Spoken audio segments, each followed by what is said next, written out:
Hi friends, എല്ലാവർക്കും സബന്യാസ് വ്ലോഗിൻ്റെ പുതിയൊരു വീഡിയോയിലേക്ക് സ്വാഗതം. കേരളത്തിൽ ഏറ്റവും അധികം ആഘോഷിക്കപ്പെടുന്ന പലഹാരങ്ങളിലൊന്നാണ് ഇലയട. കേരളത്തിലെ ഒട്ടുമിക്ക ഭാഗങ്ങളിലും പരമ്പരാഗതമായി തയ്യാറാക്കുന്ന ഈ മധുര പലഹാരം കേരളീയരുടെ പുതുവർഷമായ വിഷു പോലുള്ള ഉത്സവങ്ങളിലും പല അവസരങ്ങളിലും തയ്യാറാക്കാറുണ്ട്. അട പൊതിയുന്ന വാഴയിലയുടെ മണവും സ്വാദും ആവിയിൽ വേവിച്ച പലഹാരത്തിൻ്റെ രുചി കൂട്ടുന്നു. മിക്ക മധുര പലഹാരങ്ങളും പോലെ എണ്ണയിലോ നെയ്യിലോ വറുത്തതല്ല ഇലയട. അരിപ്പൊടി, തേങ്ങ, ശർക്കര എന്നിവ ഉപയോഗിച്ചാണ് ഇലയട തയ്യാറാക്കുന്നത്. അരിപ്പൊടിയും ഫില്ലിങ്ങും ഓരോരുത്തരുടെ ഇഷ്ടത്തിനനുസരിച്ച് വ്യത്യസ്തമായിരിക്കാം. ഞാനിന്ന് തയ്യാറാക്കാൻ പോകുന്നത് ഗോതമ്പ് പൊടി കൊണ്ടുള്ള ആവിയിൽ വേവിച്ചെടുത്ത നല്ല മയമുള്ള ഇലയടയാണ്. ആദ്യം ഇതിന് വേണ്ടത് വാഴയിലയാണ്. ഇത് തയ്യാറാക്കാനായിട്ട് വാഴയില ഇതുപോലെ മുറിച്ച് നന്നായി കഴുകിയെടുത്തിട്ടുണ്ട്. ഇലയടക്ക് ആവശ്യമായ ഇൻഗ്രീഡിയൻസ് എന്തൊക്കെയാണെന്ന് നോക്കാം. ഗോതമ്പ് പൊടി, ചിരകിയ തേങ്ങ, പഞ്ചസാര, ഏലക്കാപ്പൊടി. 1.5 കപ്പ് അളവിലാണ് ഞാൻ ഈ ഗോതമ്പ് പൊടി എടുത്തിട്ടുള്ളത്.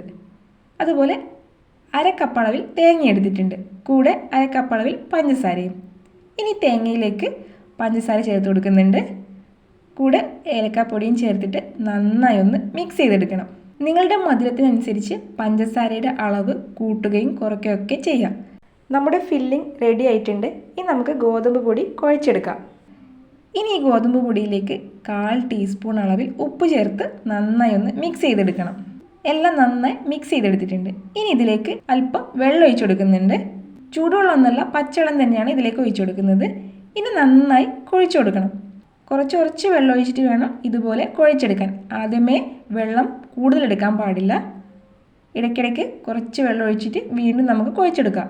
ചപ്പാത്തി മാവിനേക്കാളും കുറച്ച് ലൂസായിട്ട് വേണം ഇത് കുഴച്ചെടുക്കാൻ. ഇത് നന്നായി കുഴച്ചെടുത്തിട്ടുണ്ട്. ഇതാണ് ഇതിൻ്റെ കറക്റ്റ് പരുവം. ഇവിടെ ഒരു പാത്രത്തിൽ അല്പം വെള്ളം എടുത്ത് വെച്ചിട്ടുണ്ട്. മാവ് കൈക്ക് ഒട്ടിപ്പിടിക്കാതിരിക്കാൻ വേണ്ടിയിട്ടാണ് ഈ വെള്ളം എടുത്തിട്ടുള്ളത്. കൈ ഒന്ന് വെള്ളത്തിൽ നനച്ചതിന് ശേഷം ഒരു പിടി മാവ് എടുത്തിട്ട് ഇലയിലേക്ക് പരത്തി കൊടുക്കാം. വീണ്ടും കൈ നനച്ചതിന് ശേഷം നമുക്കിതൊന്ന് നന്നായി പരത്തിയെടുക്കണം. കൈ ഒട്ടിപ്പിടിക്കാതിരിക്കാനാണ് ഇങ്ങനെ വെള്ളം ഇടയ്ക്കിടയ്ക്ക് നനച്ചു കൊടുക്കുന്നത്. ഇതുപോലെ ഇലയുടെ എല്ലാ ഭാഗത്തും ആകുന്ന രീതിയിൽ നമുക്കിത് പരത്തിയെടുക്കാം. മാക്സിമം കട്ടി കുറച്ച് വേണം പരത്തി കൊടുക്കാനായിട്ട്. ഇലയുടെ എല്ലാ ഭാഗത്തും ആകുന്ന രീതിയിൽ മാവ് പരത്തിയെടുത്തിട്ടുണ്ട്. ഇനി ഇതിലേക്ക് ഫില്ലിംഗ് നിറച്ച് കൊടുക്കണം. തേങ്ങയും പഞ്ചസാരയും ഏലക്കാപ്പൊടിയും ചേർത്ത ഫില്ലിംഗ് ആണിത്. ഇലയുടെ നടുഭാഗത്തായിട്ട് ഇതുപോലെ പരത്തി കൊടുക്കാം. ഫില്ലിംഗ് എല്ലാം നിറച്ച് വെച്ചിട്ടുണ്ട്. ഇനി നമുക്കിത് മടക്കി കൊടുക്കാം. ഇതുപോലെ എല്ലാം ചെയ്തെടുക്കണം. എല്ലാം റെഡിയാക്കിയിട്ടുണ്ട്. ഇനി ഇതൊന്ന് ആവി കയറ്റണം. അതിന് വേണ്ടിയിട്ട് ഇഡ്ഡലി പാത്രത്തിൽ വെള്ളം എടുത്തിട്ടുണ്ട്. നമുക്കിതൊന്ന് ചൂടാകാൻ വെക്കാം. ഇത് നന്നായി തിളച്ച് വന്നിട്ടുണ്ട്. ഇനി ഇതിലേക്ക് ഇഡ്ഡലി തട്ട് വെച്ചിട്ട് ഇലയുടെ എല്ലാം ഇതിലേക്ക് വെച്ച് കൊടുക്കാം. നമ്മുടെ ഇലയുടെ എല്ലാം വെച്ച് കൊടുത്തിട്ടുണ്ട്. ഇനി നമുക്കിത് അടച്ച് വെച്ച് ഒരു 20 മിനിറ്റ് ആകുന്നത് വരെ വേവിച്ചെടുക്കണം. ഏകദേശം ആവി വന്നിട്ടുണ്ട്.